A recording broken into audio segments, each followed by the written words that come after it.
Welcome to Choice Classic Radio. Like us on Facebook, subscribe to us on YouTube, and help keep this show alive by donating at choiceclassicradio.com. For more of your favorite old-time radio shows, join us on our companion podcast, Choice Classic Radio Detectives, where we bring to you tales from the greatest detective shows the golden age of radio had to offer. And now, with 926 episodes from 1934 to 1955, we bring to you Lux Radio Theater. Hollywood, California, Monday, September 14th.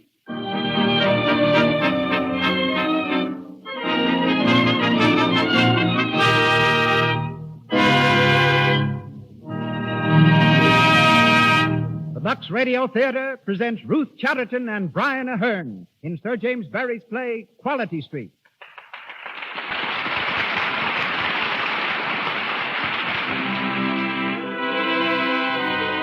Lux presents Hollywood with Ruth Chatterton, Brian Ahern, Kathleen Lockhart, Mervyn LeRoy, and Harold S. Bouquet. Our producer, Cecil B. DeMille. Our musical director, Louis Silvers. This hour in Hollywood comes to you with greetings from the makers of Lux Toilet Soap.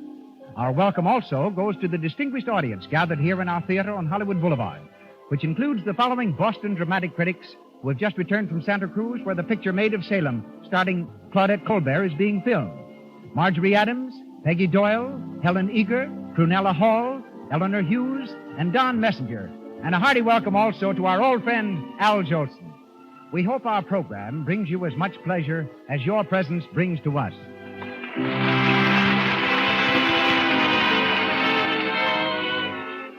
We wish you could visit the homes of Hollywood's glamorous stars. We wish you could visit their dressing rooms at the famous motion picture studios.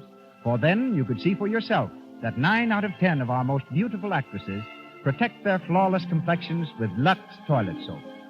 Lovely women everywhere prefer Lux Toilet Soap because they know its active lather removes cosmetics thoroughly, assures daintiness, and leaves the skin clear, smooth, and delicately fragrant. Order some tomorrow. It's so inexpensive that everyone can use Hollywood's favorite beauty care every day. And now, the producer of the Lux Radio Theater, ladies and gentlemen, Mr. Cecil B. DeMille.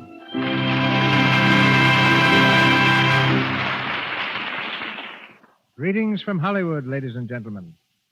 Given a microphone or a monoplane, Ruth Chatterton and Brian Ahern are completely at home on the air. Miss Chatterton has the distinction of being the first actress to make a solo flight across the United States, and Mr. Ahern has just obtained his pilot's license. Sir James Barrie, who wrote tonight's play, Quality Street, also dabbled in aviation. Recalling Peter Pan, you will remember that his character, Wendy, had a great deal of flying to do. To stop children who loved the story from trying to follow Wendy's example, Sir James wrote a warning to them that before they could fly, it would be necessary to sprinkle them with Peter Pan's magic dust. But to rise in the world, tonight's stars needed no magic dust. Brian Ahern was acting on the English stage when he was only 5, while Ruth Chatterton, at 13, gave a song recital in Carnegie Hall. For her first job in stock, Ruth earned $10 a week, 6 of which went to the landlady. Soon after, Henry Miller spoke to Ruth on the telephone and gave her the lead in his new play without even having seen her. She was only 17 then and totally unknown. But at the end of her opening performance, she won an ovation that lasted 10 minutes. Brian Ahern, at the age of 10, went to London and lived all alone, just so he could study acting. After leaving college, he rose to immediate success in England and Australia, while his performances in this country, in The Barretts of Wimpole Street and Romeo and Juliet, will long be remembered. We hear him tonight in the role of a young physician, Valentine Brown. The part of Phoebe Throstle will be played by Miss Chatterton, and that of Susan, her spinster sister, by Kathleen Lockhart. And now, the lights overhead in the Lux Radio Theater fade to pinpoint, then go out. Footlights flash on, and the curtain rises on Sir James Barrie's famous play, Quality Street, a gentle love story of the early 19th century, when ladies were incredibly prim and gentlemen endowed with a chivalry little known to our present generation. Quality Street stars Ruth Chatterton and Brian Ahern with Kathleen Lockhart.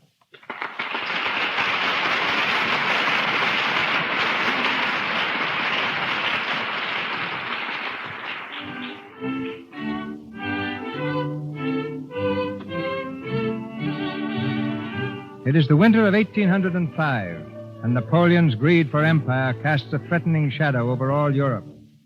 We're in the home of the Mrs. Susan and Phoebe Throssell on Quality Street, a refined but by no means wealthy district in an English town. As the curtain rises, Miss Susan Throssell, Phoebe's old maid sister, is knitting in the parlor.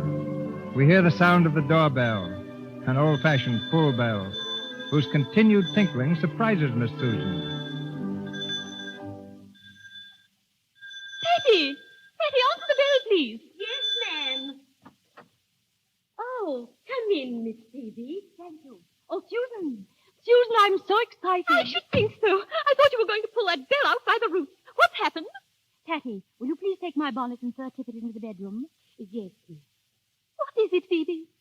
Just a minute. I didn't want Patty to overhear. Susan, I have met a certain individual. Not Mr. Phoebe. Yes. My dear, you're trembling. No. Oh, no. Oh, yes, you put your hand to your heart. Did I? Has he proposed? Oh, Susan. Then what? I think it is too holy to speak of. Even to your sister? Susan, I was visiting an unhappy woman whose husband has fallen in the war against Napoleon. When I came out of her cottage, he was passing. Yes, Phoebe. He offered me his escort. At first he was very silent. We know why. Please not to say that I know why. Suddenly he stopped and swung his cane. You know how gallantly he swings his cane. Yes, indeed. He said, I have something I am wishful to tell you, Miss Phoebe. Perhaps you can guess what it is. Go on, go on.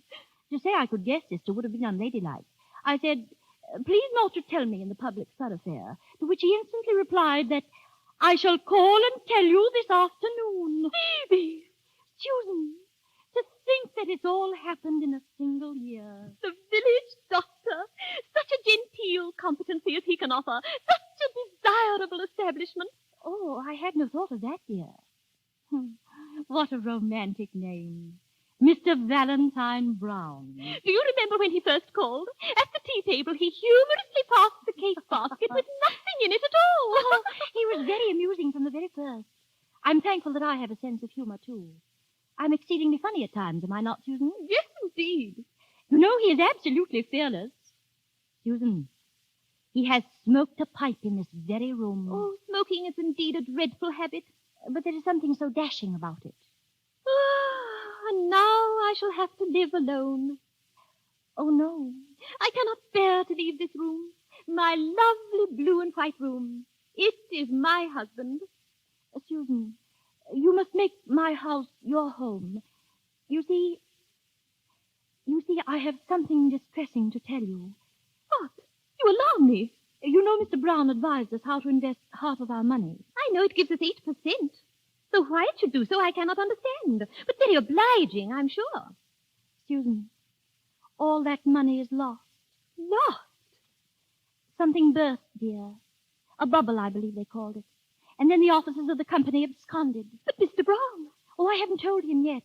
He might think it was his fault. How much have we left? Only £60 a year. So you see, you must live with us. Oh, but Mr. Brown... If he is not proud to have my Susan live with us, I shall say at once, Mr. Brown, the door. Dear Phoebe. That knocks. He never rings. He knocks. So dashing. So imperious.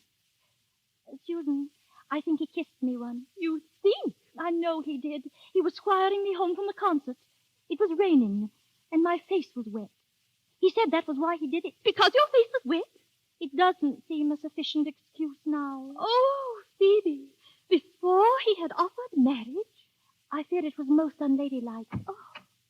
Oh, good afternoon, Mr. Brown. Good afternoon, Patty. Ah, Miss Susan. How do you do, ma'am?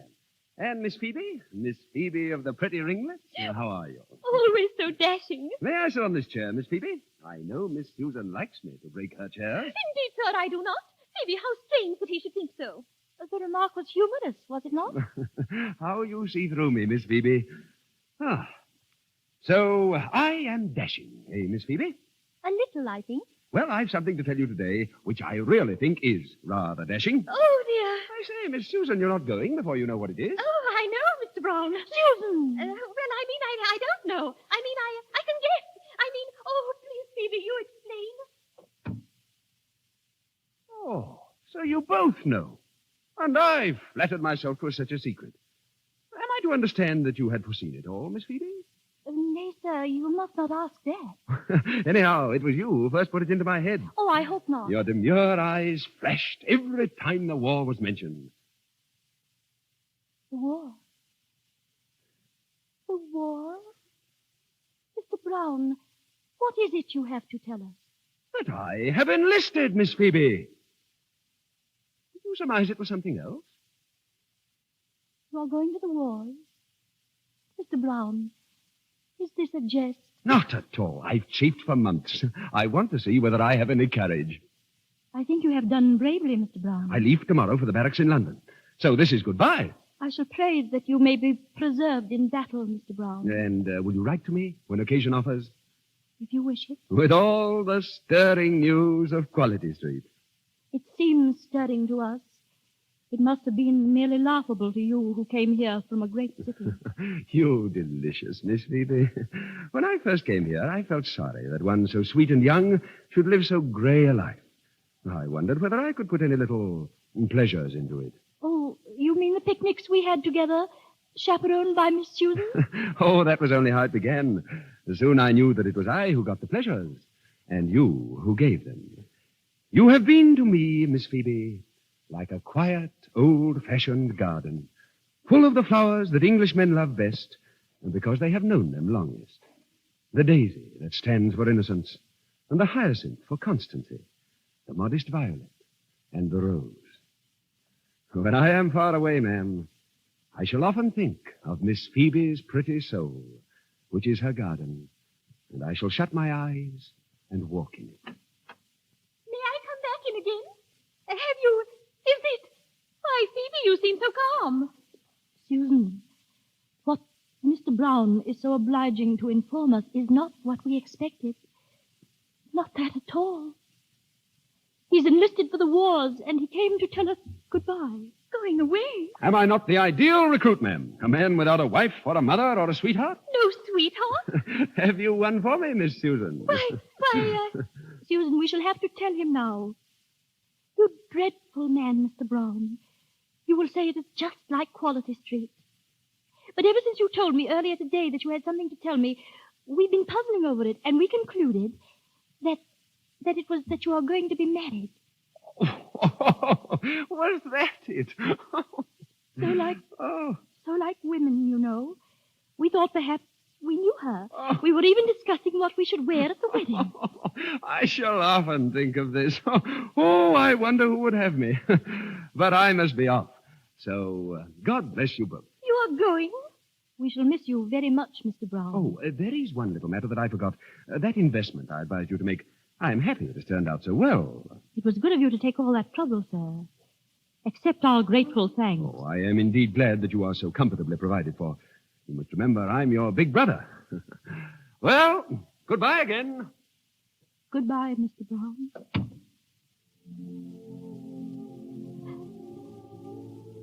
A misunderstanding. Just a mistake. A mistake. Oh, Phoebe, my dear. Don't, Susan, don't. He is a fiend in human form. Nay, don't say that either. He's a brave gentleman. The money. Why did you not tell him? So that he might propose marriage to me out of pity? Oh, but Phoebe, how are we to live with half our money gone? We could keep a little school for genteel children. Only, of course, I would do most of the teaching. You, a schoolmistress? Oh, Phoebe of the ringlets. Why, everyone would laugh. I should hide the ringlets away in an old maid's cap, and people will soon forget them.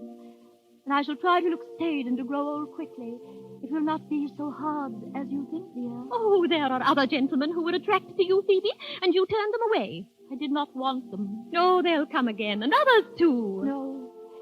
No, never speak of that to me anymore. I let him kiss me. You could not prevent it. Yes, I could. I know I could now. I wanted him to do it. Oh, never speak to me of others after that. Perhaps he saw that I wanted it and did it to please me, but I meant that I gave him the kiss with all my love. Sister, I could bear all the rest, but I've been unladylike.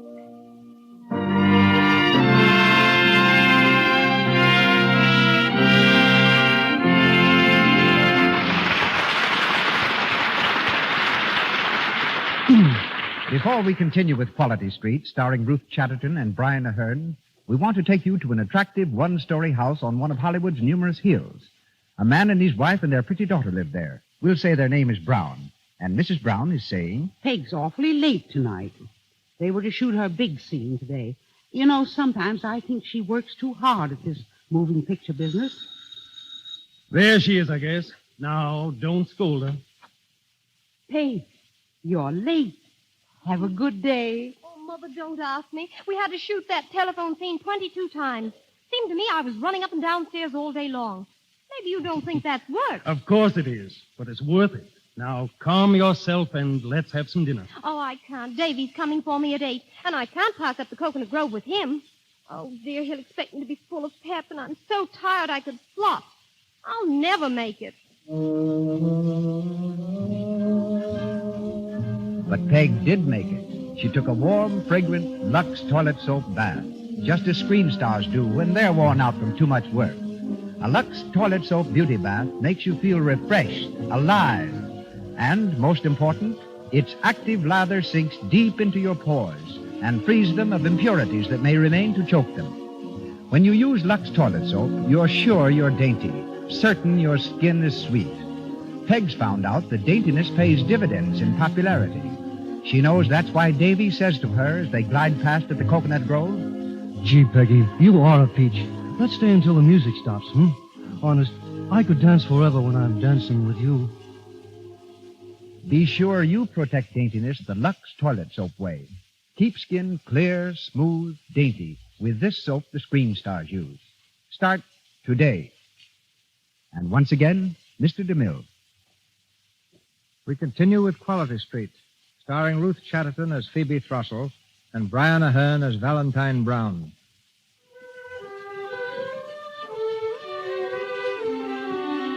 10 years have passed.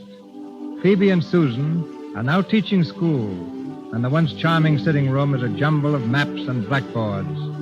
Miss Phoebe, her ringlets hidden under an old maid's cap, is seated at a desk, looking careworn and tired. From the classroom comes Miss Susan, looking very agitated. Phoebe, if a herring and a half cost 3 halfpence, how many for 11pence? 11. William Smith says it's 15, and he's such a big boy. Do you think I ought to contradict him? May I say there are differences of opinion about it? Oh, no one can really be sure, Phoebe. It's 11. I once worked it out with real herrings. Oh, Susan, Isabella's father insists on her acquiring algebra. What is algebra exactly? Is it those 3-cornered things? It's x minus y equals z plus y and things like that. And all the time you're saying they're equal, you feel in your heart they're nothing of the sort. Listen, Phoebe. Huh. Yes. The music for tonight's ball. The ball. Oh, a gay evening for some people. We must not grudge their rejoicing, Susan. It is not everywhere that there is a Waterloo to celebrate. No, I was not thinking of that. I was thinking that he will be at the ball tonight, Valentine Brown. And we've not seen him for 10 years. Yes, 10 years. We shall be glad to welcome our old friend back, won't we, Susan? You're not going to the ball. No. Dancing is not for the village schoolmistress. But he might pay us a call. Oh, dear me. I must get back to the children.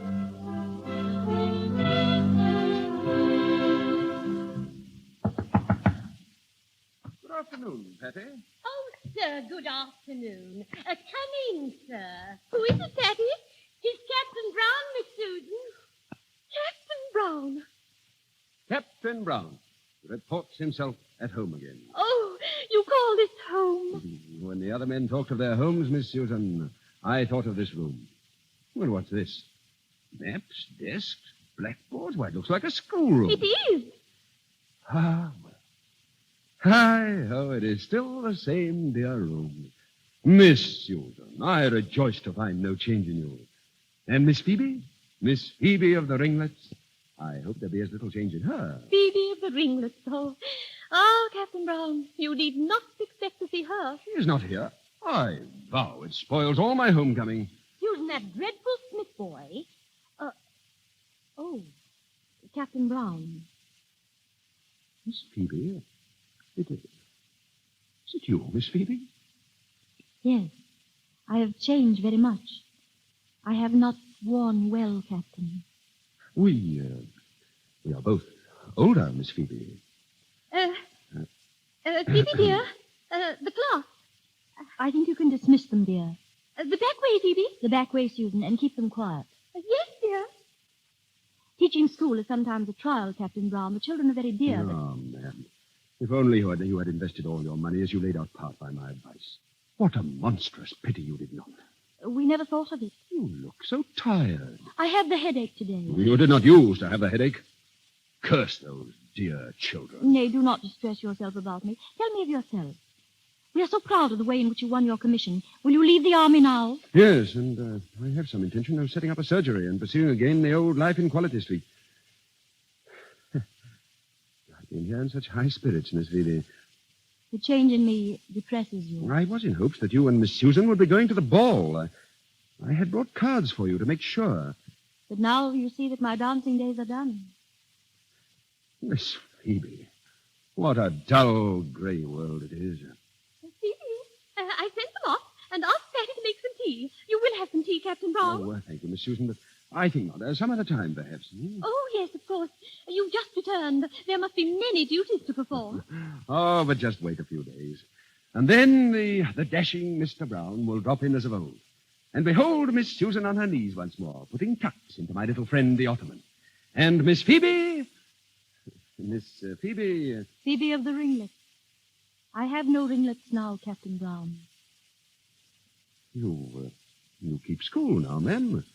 There are more important things than ringlets to be considered. You will come again soon, Captain. I shall regard it as a privilege, Miss Susan. Good day, ma'am. Good day, Captain. Good day, Miss Phoebe. Good day, sir. I wish you very happy at the ball. Thank you, Miss Phoebe. Phoebe. Susan. He thought me old. My dear. He thought I was old because I am weary. He looked so pityingly at me. How dare he look so pityingly at me? Because I've had to work so hard. Is it a crime when a woman works? Because I've tried to be courageous. Have I been courageous, Susan? Heaven knows you have. But it has given me the headache. It has tired my eyes. Alas, Miss Phoebe, all your charm has gone. For you had the headache and your eyes are tired. My eyes are tired because for 10 years they've seen nothing but maps and death. 10 years ago I went to bed a young girl, and I woke with this spinster's cap on my head. Oh, it isn't fair. This is not me, Susan. This is some other person. Oh, I want to be myself. Phoebe, Phoebe, you who've always been so patient. Oh, no. No, not always. If you only knew how I've rebelled at times, you'd turn from me in horror. Susan, I have a picture of myself as I used to be. I sometimes look at it. I sometimes kiss it and say, poor girl, they've all forgotten you, but I remember. I cannot recall it. I keep it locked away in my room. My room. Oh, Susan, it's there that the Phoebe you think so patient has the hardest fight with herself. I've heard her singing as if she thought she was still a girl. I've heard her weeping. Perhaps it was only I who was weeping. But she seemed to cry to me, let me out of this prison. Give me back the years you have taken from me. Oh, where are my pretty curls, she cried. Where is my youth? My youth, Phoebe. I'm going to my room, Susan. I shall show you the picture of Phoebe. The Phoebe who used to be.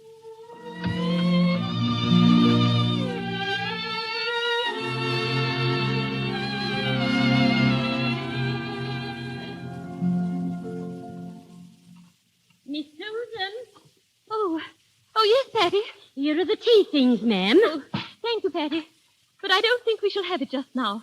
Captain Brown couldn't stay. Oh. Is Miss Phoebe to go to the ball this evening, ma'am?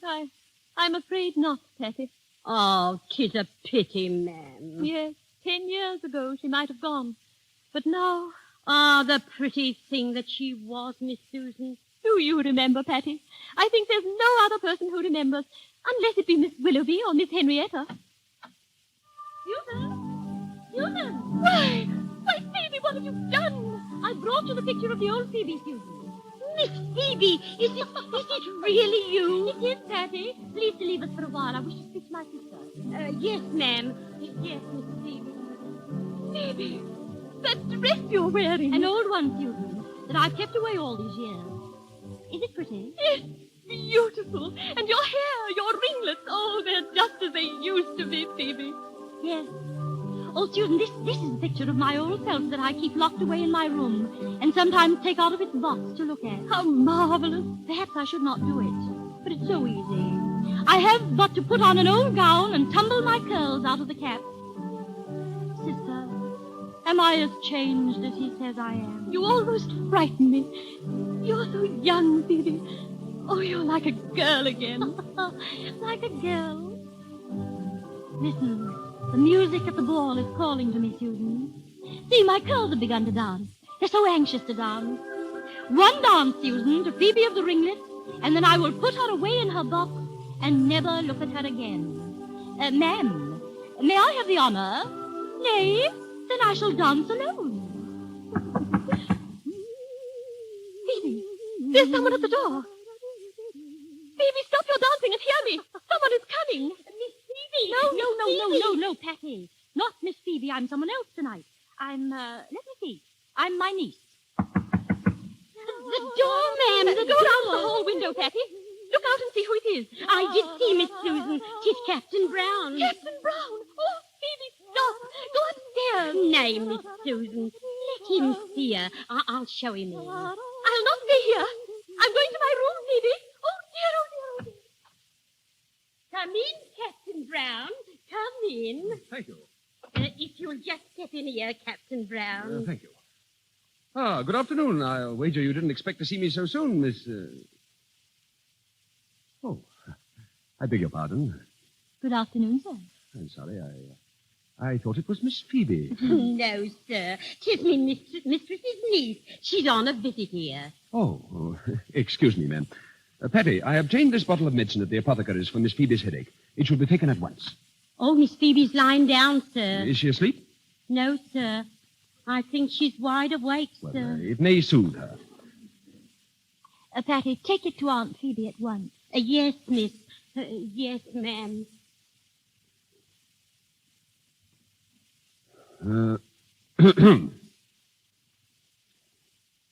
Perhaps I may venture to present myself, Miss Miss Livy, sir. I am Captain Brown, Miss Livy, an old friend of both your aunts. How do you do? I was sure you must be related. Indeed, for a moment, the likeness, even the voice. Law, sir, you mean I'm like Aunt Phoebe? Everyone says so, and indeed 'tis no compliment. It would have been a compliment once. You must be a daughter of the excellent Mr. James Thrushell, who used to reside at Great Buckland. Miss Livy, you go to the ball tonight?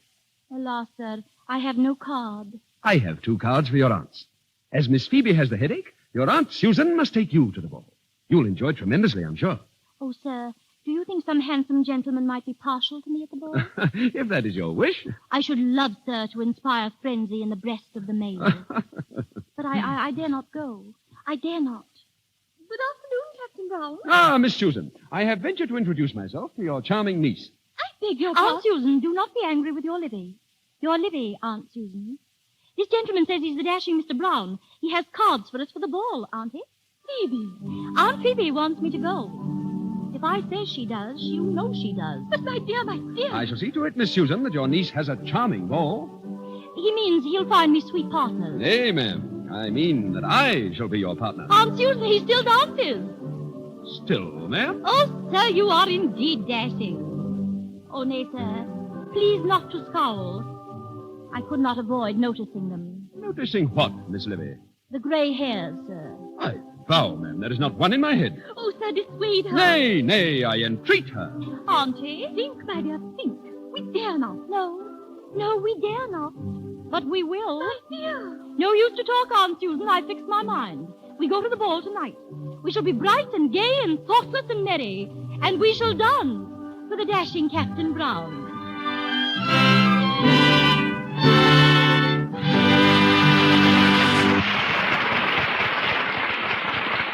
We pause for station identification. This is the Columbia Broadcasting System.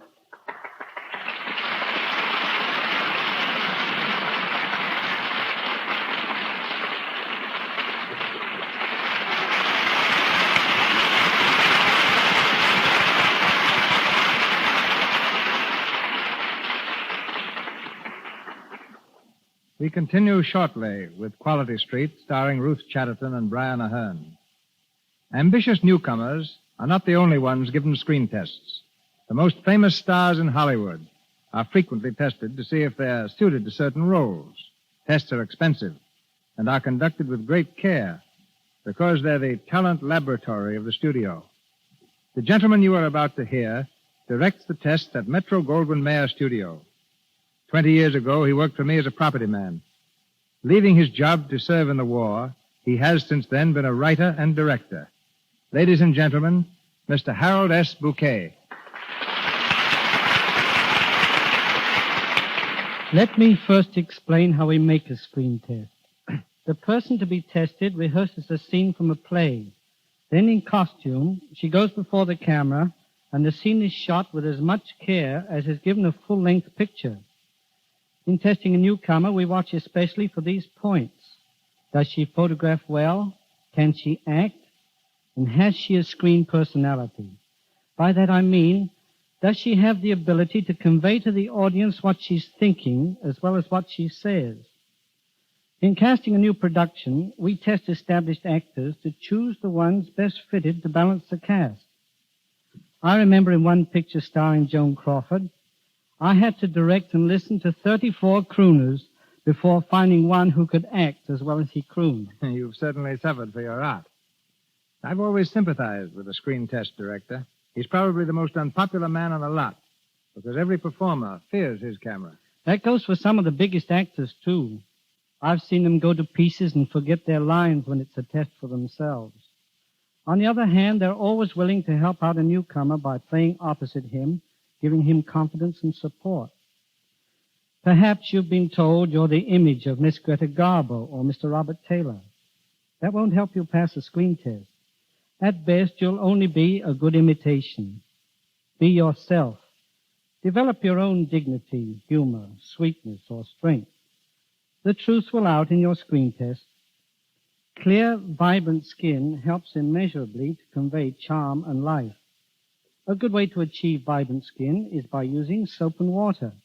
And of course, the soap used so much here in Hollywood is Lux toilet soap. Perhaps you can tell the girls listening to this program how to make their own screen test without a camera. Surely. Just check the following points. Have you an honest, natural smile? Do you keep your appearance attractive with lovely skin, clear, sparkling eyes, even, regular teeth? Is your voice pleasing? Watch your friends while you talk, and if they become restless, you can be reasonably certain your voice is irritating. Can you retell a story you think is funny and make other people laugh? If you can't, don't blame it on the story. Your timing ability and sense of dramatic values need developing. Do you use your hands gracefully? Is your posture good? Do you walk with a spring or a slouch? Let your mirror answer that. Do you keep your friends when you're financially embarrassed? If they don't drop away when you're unable to entertain them, you can be positive you have a personality that stands at least an even chance of success. Thank you. Good night. Good night, Harold.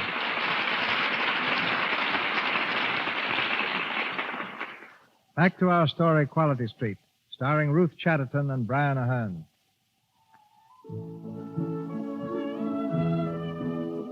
We're at the ball, where Miss Phoebe, disguised as her non-existent niece, Miss Livy, is trying to recapture her lost youth and attract the dashing Captain Brown. on a balcony overlooking the garden, Miss Susan is talking to Miss Willoughby and Miss Henrietta, the oldest and most maidenly ladies the town has to offer. Your niece, Miss Livy, seems to be enjoying herself, Susan. Yes, Miss Willoughby. She loves to dance. The young men are quite infatuated about her. Do you think so, Miss Henrietta? Ensign Blaze and Lieutenant Spicer have played her every dance, when the gallant Captain Brown has not. It's remarkable, Susan, how greatly your niece favors her Aunt Phoebe. Oh, yes, yes. Is it not strange, Miss Willoughby? We've often commented on that fact. And how is dear Phoebe, Susan? We have not seen her for nearly a week. Oh, she's poorly, Miss Henrietta.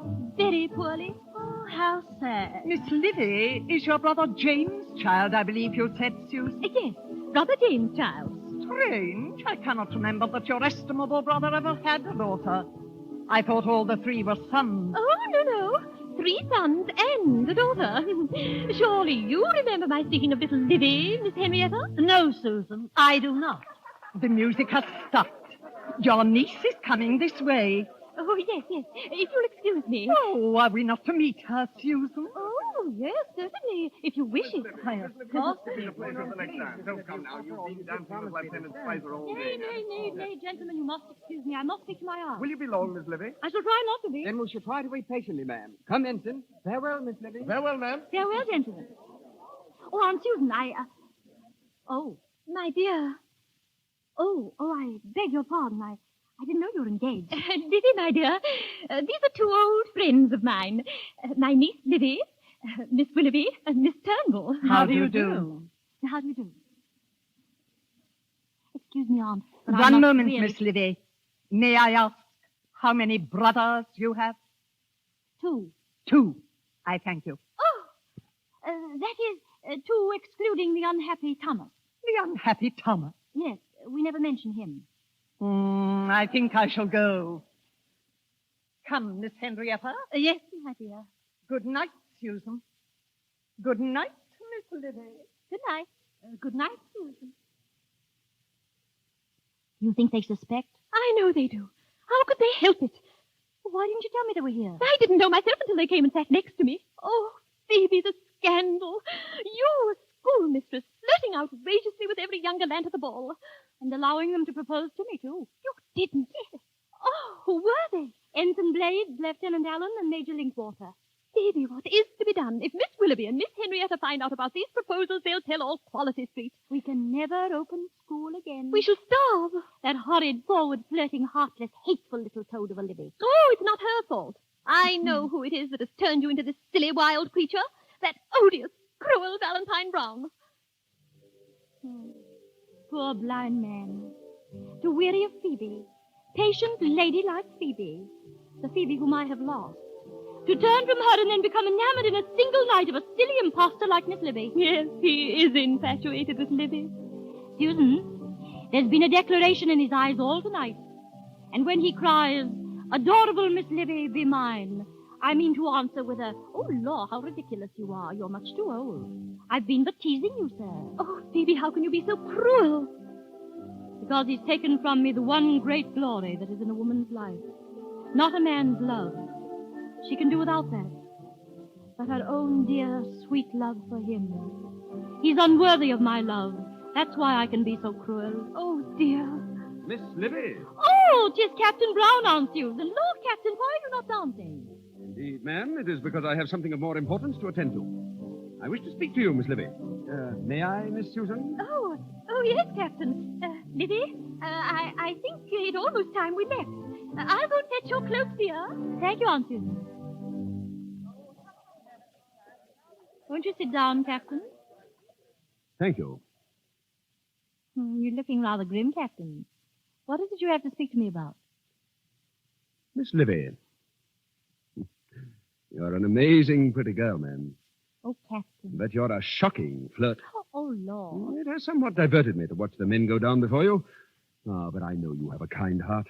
And if there be a rapier in your one hand, there is a handkerchief in the other, ready to stanch their wounds. I have not observed that they bled much. The blades and the like. Oh. But one may, perhaps. Perhaps I may wish to see him bleed. For shame, Miss Libby. I speak, ma'am, in the interests of the man to whom I hope to see you affianced. Oh, please, to say nothing. I am feeling faint. Nay. We must have it out. But then if you must go on, do so. Who is this happy man?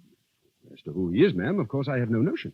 Oh, Nor, I am sure, have you, else you would be more guarded in your conduct. But someday, Miss Libby, the right man will come. Not to be able to tell him all. Would it not be hard? And how could you acquaint him with this poor sport? His face would change, ma'am, as you told him of it, and yours would be a false face until it was told. This is what I have been so desirous to say to you. By the right of a friend. I see. Oh, it has been hard to say, and I have done it bunglingly. Ah, but believe me, Miss Libby, it is not the flaunting flower that men love. It is the modest violet. The modest violet. You dare to say that? Yes, indeed. And when you are acquainted with what love really is... Love? What do you know of love? Why, ma'am, I know all about it. I am in love, Miss Libby, with a lady who was once very like you, ma'am. Not... Oh, no. I hadn't meant to speak of it, but why shouldn't I? It'll be a fine lesson to you, Miss Libby. Ma'am, it is your Aunt Phoebe whom I love. You do not mean that. Most ardently. It is not true. How dare you make sport of her? Is it sport to wish that she may be my wife? Your wife? If I could win her. May I solicit, sir, for how long you have been attached to Miss Phoebe? For 9 years, I think. You think? No, I want to be honest. Never in all that time had I thought myself in love. Your aunts were my dear friends. And while I was at the wars, we sometimes wrote to each other. But they were only friendly letters. I presume the affection was too placid to be love. I think that would be Aunt Phoebe's opinion. Yet I remember, before we went into action for the first time, I suppose the fear of death was upon me. Some of them were making their wills. I have no near relative. I left everything to those two ladies. Did you? And when I returned and saw Miss Phoebe, grown so tired looking and so poor. The shock made you feel old, I know. Oh, Miss Libby. But it filled me with a sudden passionate regret that I had not been killed in that first engagement.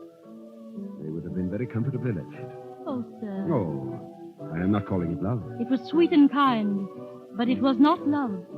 It is love now. No, it's only pity. It is love. You really mean Phoebe?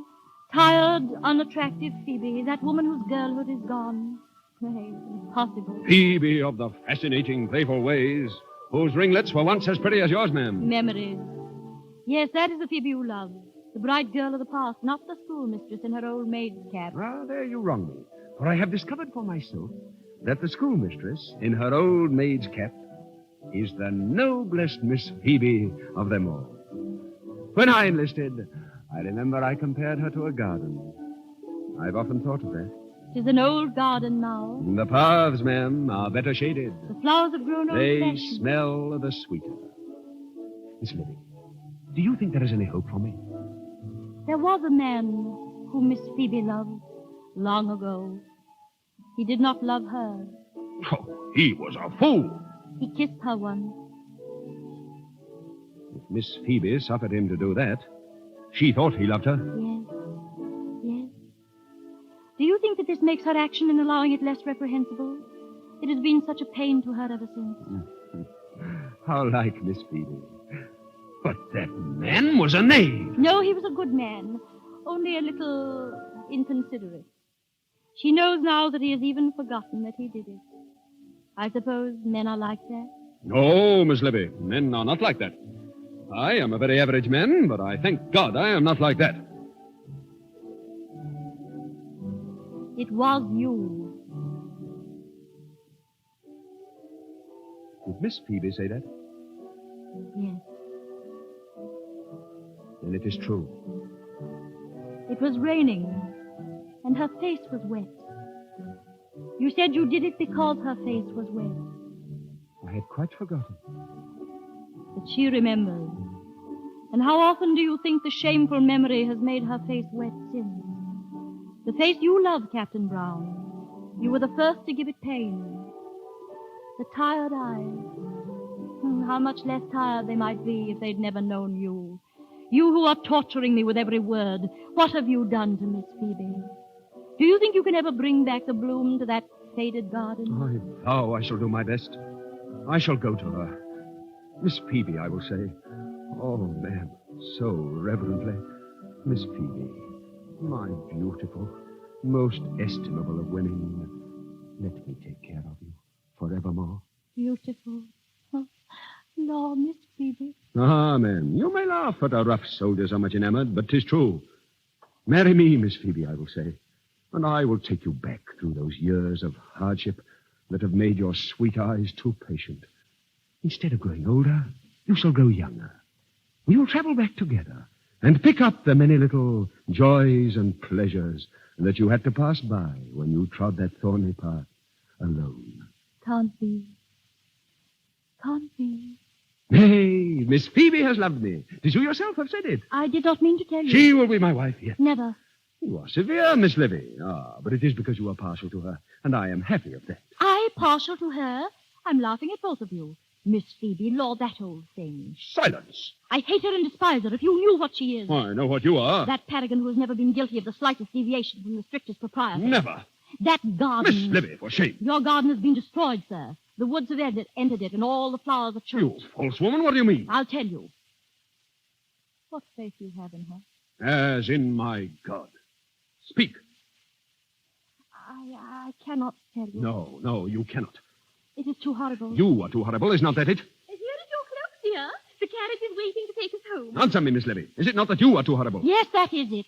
Livy, horrible? Explain yourself, Captain Brown. Ma'am, I leave the telling of it to her, if she dare.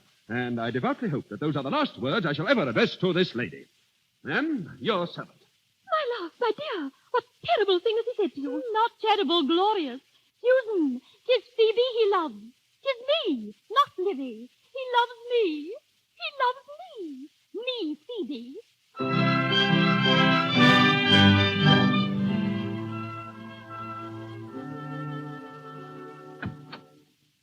Why, Miss Phoebe, home from the ball so early? Miss Phoebe has had a shock. No, Miss Livy's had a shock, a glorious shock that she richly deserved. Then you must have had a delightful time at the ball, and that's the main thing. Who can that be? She's an imperious knock. A military knock. It's a dashing knock. Maybe it's Captain Brown. Oh, he mustn't see me. Patty, don't answer the door till I'm out of sight. Susan, tell him Miss Livy's been taken suddenly ill. I can't see her. I won't see her. Ah, Patty, have the ladies retired? I must speak to Miss Livy. Ah, Miss Susan. Where is Miss Livy? Oh, sir, you cannot see her. She's been taken with a sudden indisposition. She is ill? Where is she? You cannot see her. She's at death's door. Oh, but then I must see her. As a physician, it is my duty. Oh, no. Patty, where is Miss Livy's room? I shall go to her at once. No, I beg of you. I shall rouse her and escort her to you. Good. And bring some heavy wraps and a shawl. She mustn't catch a chill.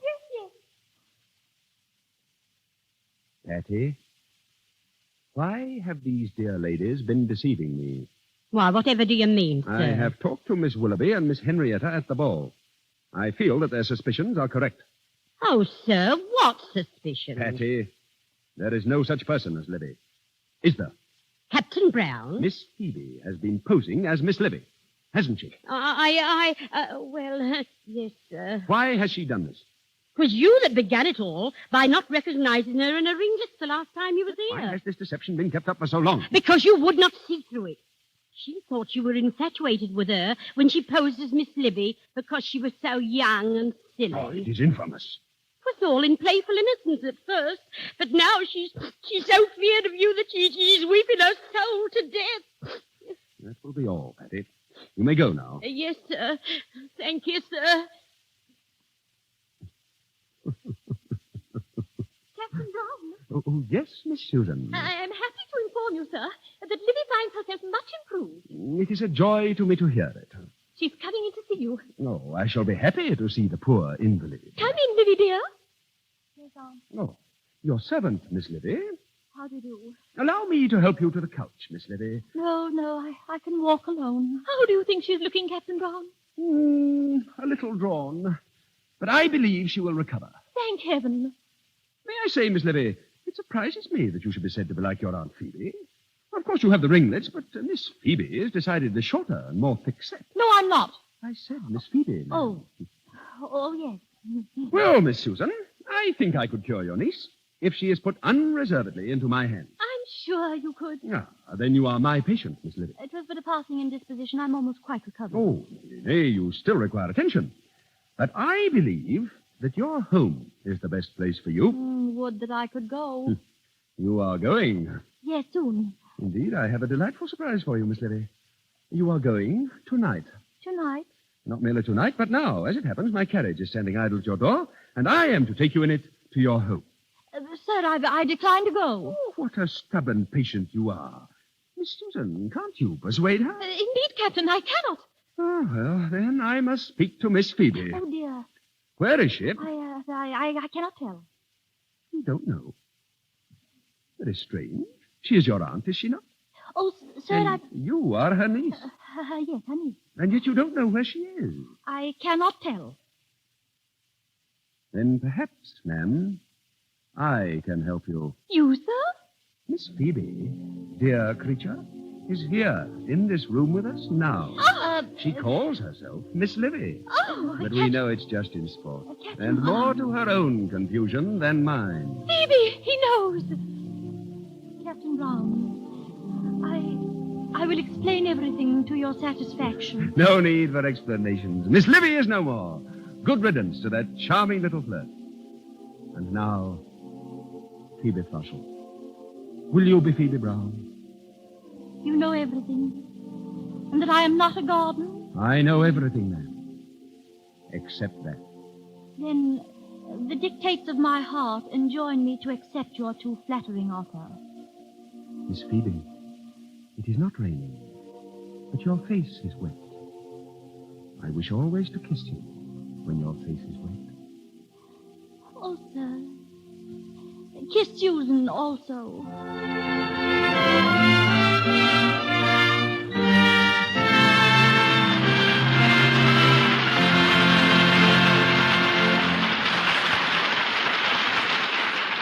The romance of Phoebe Frossel and Valentine Brown comes to its happy conclusion. But before our program concludes, Ruth Chatterton and Brian Ahern will be back at the microphone. When the late Theodore Roberts, one of the screen's great character actors, was performing on the San Francisco stage, he took a liking to a young newsboy and got him a job in the play Barbara Frietchie. All the boy had to do was perch on the limb of a tree and shout, "The Yankees are coming." During his performance, the lad took a bow. But it was a bow from the tree on which he was sitting, which crashed to the floor with him, creating the biggest laugh in the play. From then on, he insisted he was an actor, and for a $2 raise, agreed to fall at every performance. That literally is how Mervyn LeRoy crashed into the show business. Today, as producer-director at Warner Brothers Studio, he has to his credit such pictures as Tugboat Annie, Little Caesar, Five-Star Final, I Am a Fugitive from a Chain Gang, and the great current hit Anthony Adverse. Ladies and gentlemen, Mr. Mervyn LeRoy.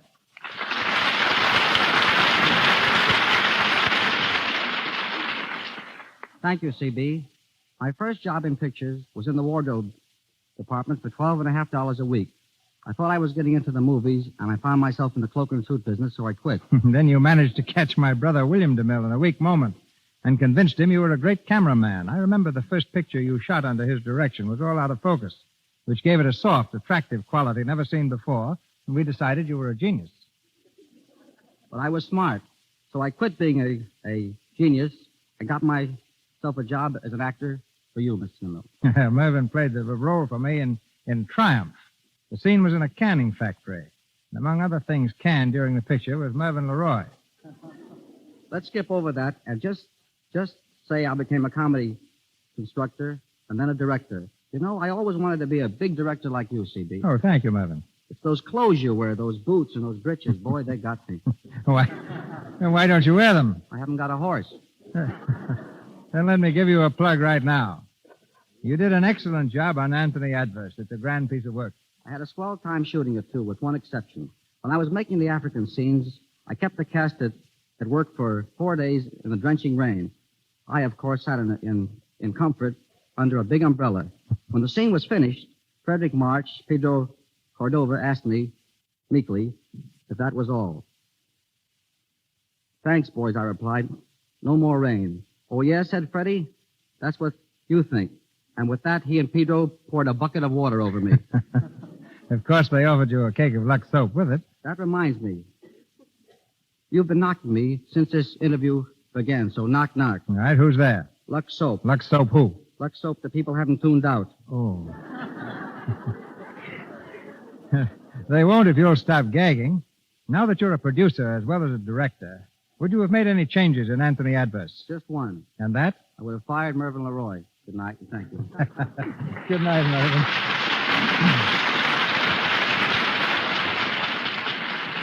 Last week, the national air races were held in Los Angeles. Tonight's leading lady sponsored one of the features, the Ruth Chatterton Air Derby for sportsman pilots. Brian Ahern planned to compete, but his motion picture contract forbids flying, and he found himself grounded on Quality Street. However, it's a one-way street that leads our stars right back to the microphone. Ladies and gentlemen, Ruth Chatterton and Brian Ahern.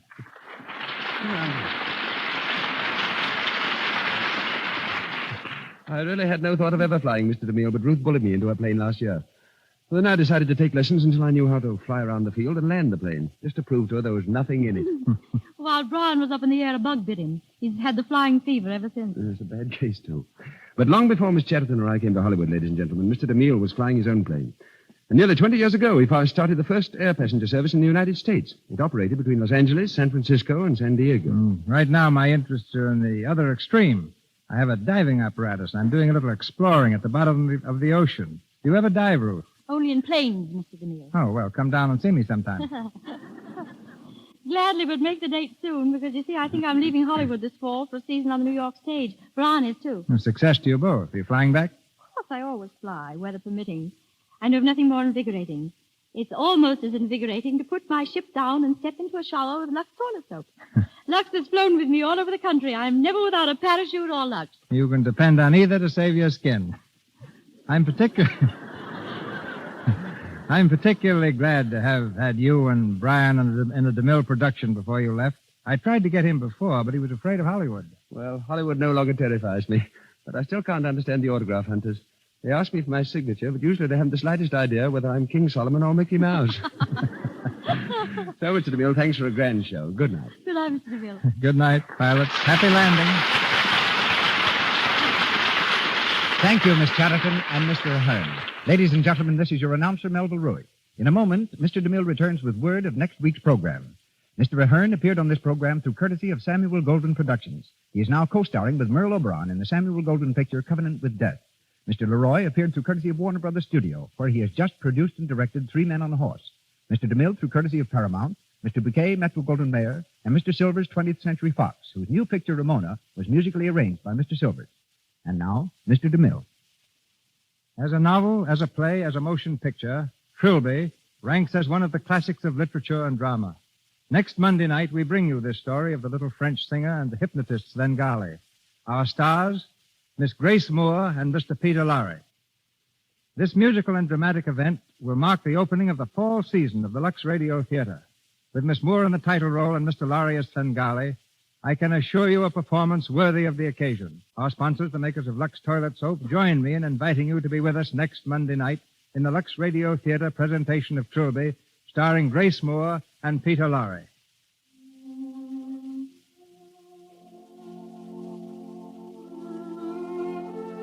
Today, the motion picture industry suffered one of its greatest losses, Irving Thalberg.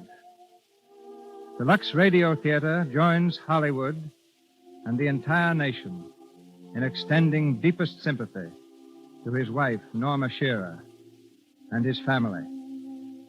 To Irving Thalberg, who has brought so many hours of happiness to people the world over, we dedicate these 10 seconds of silence.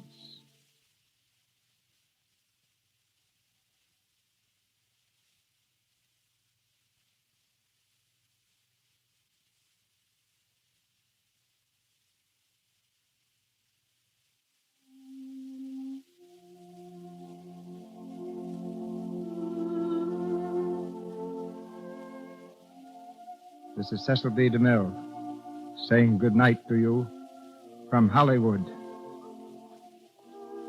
This is the Columbia Broadcasting System.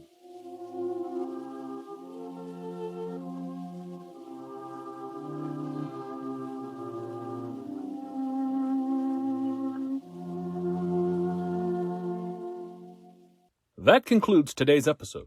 We'd like to thank you and remind you to donate at choiceclassicradio.com. Remember, your donations make episodes like this possible.